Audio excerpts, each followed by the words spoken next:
Hello, I'm Jan, and welcome to the third episode of Drawing Data.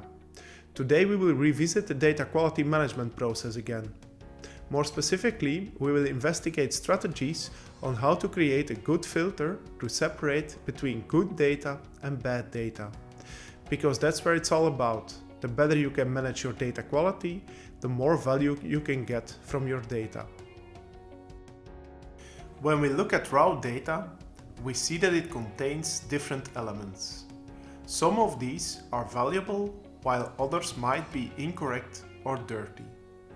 Imagine a dataset where the blue dots represent good data and the red elements represent bad data. The goal is to separate these so we get a clear distinction between reliable data and problematic data.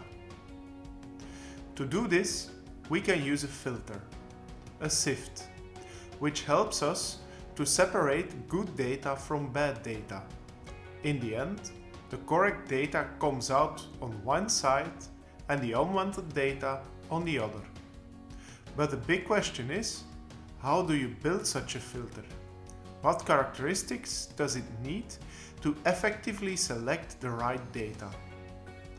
To make this decision, we need to explore which type of filter is the best. There are different options. A filter can be very wide, allowing a lot of bad data to pass through. It can also be very fine, blocking almost everything. Or it can be designed to let through only certain sizes or types of data.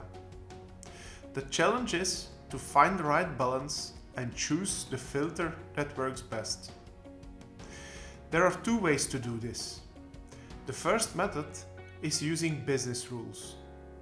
This means asking business experts which data is correct and which is not.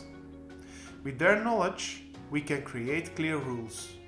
For example, if the data has a certain characteristic, like a blue element, then it is correct.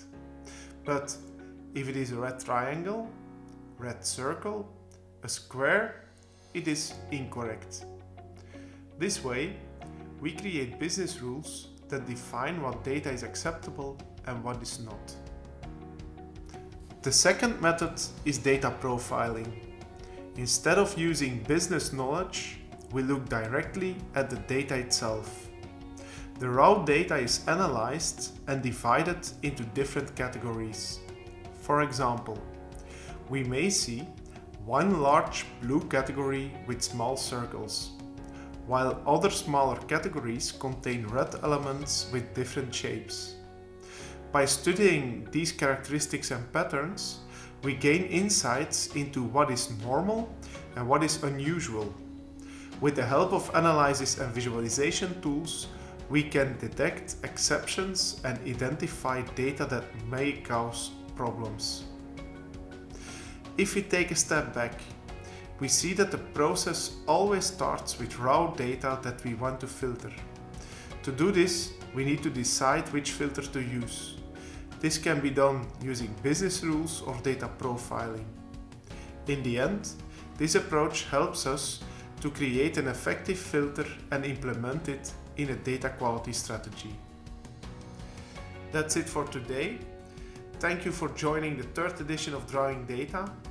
In the next episode, we will continue and talk about how to not only detect data quality issues, but also solve them effectively. See you next time.